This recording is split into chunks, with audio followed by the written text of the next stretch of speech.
भाजपचे नेते अनिल बोंडेंविरोधात अखेर गुन्हा दाखल करण्यात आलाय। राहुल गांधींसंदर्भात केलेल्या वादग्रस्त वक्तव्याप्रकरणी हा गुन्हा दाखल करण्यात येतोय। अमरावतीच्या नानापेठ पोलीस स्टेशनमध्ये गुन्हा दाखल झालाय। गुन्हा दाखल व्हावा याकरता काँग्रेसनं आंदोलन केलेलं होतं।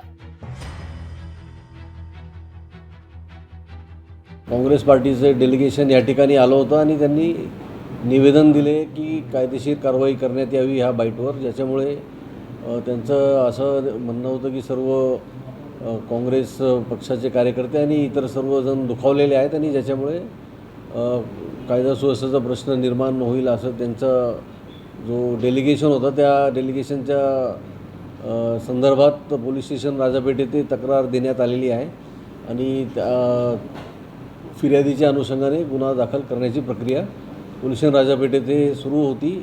आता गुन्हा दाखल झालेला आहे, प्रोसिजर सुरू आहे आणि कारवाई जी आहे त्या अनुषंगाने करण्यात येत आहे। की 3 तास ठिय्या आंदोलन करावं लागलं।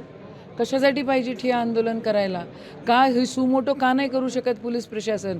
यांना कळत नाही आहे का की काय कायदा सुव्यवस्था कोण हातात घेत आहे, का करत आहे? या सगळ्या गोष्टीमध्ये आदरणीय देवेंद्रजी फडणवीस यांचा हात तर नव्हता, यांचा दबाव तर नव्हता, असा डाऊट आम्हाला यायला लागला। सुमोटो या महाराष्ट्रामध्ये गुन्हे झाल्यानंतर का गुन्हे दाखल होत नाही? अत्याचार झाल्यानंतर का गुन्हे दाखल होत नाही? का आंदोलन करावं लागतंय?